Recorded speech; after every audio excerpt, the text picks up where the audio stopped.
Friends, இன்றைக்கி வந்து ஒரு கிளிப் ஸ்டோனை வச்சு தான் நான் இன்றைக்கி ஒரு செயினும் அப்புறமா ப்ரேஸ்லெட் ஒரு இயரிங்ஸ் 3 செய்ய போகிறேன். அது எப்படி செய்யலாங்கிறத வாங்க வீடியோக்குள்ளே போய் பார்க்கலாம்.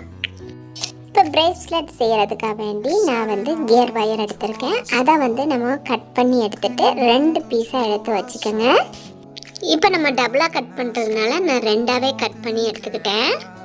எடுத்துகிட்டு அந்த ஒரு சைடில் மட்டும் அதை நல்லா ஃபோல்டு பண்ணி விட்டுக்கலாம்.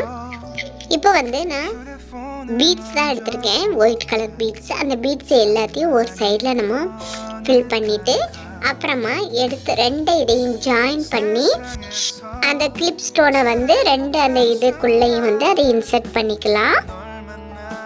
கிளிப் ஸ்டோன் போட்டு முடிச்சதுக்கு அப்புறமா திருப்பியும் வந்து நம்ம அந்த பீட்ஸை வந்து ஃபுல்லாக ஃபில் பண்ணிக்கலாம்.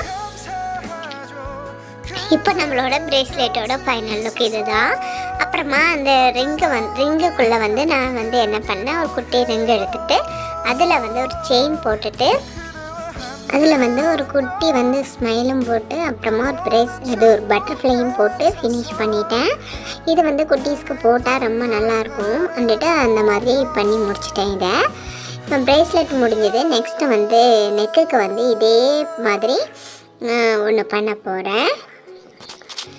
நெக்குக்கு வந்து அதே மாதிரி டபுள் லேயர் கொடுத்துட்டு அந்த கிளிப் ஸ்டோனில் கிளியர் பண்ணி அப்புறமா பேக் செயின் போட்டேன். அவ்வளோதான், நெக்குக்கும் முடிஞ்சிருச்சு. இப்போ வந்து இயருக்கு வந்து அந்த கிளிப் ஸ்டோனில் வந்து பின்னாடி வந்து அந்த ஹுக்கை மட்டும் லாக் பண்ணி விட்டேன் கம் போட்டு.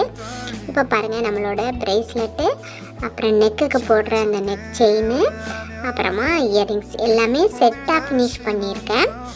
எனக்கு பிடிச்ச மாதிரி நான் பண்ணிட்டேன். இது உங்களுக்கு பிடிச்சிருக்காங்கிறத கமெண்ட் பண்ணுங்கள்.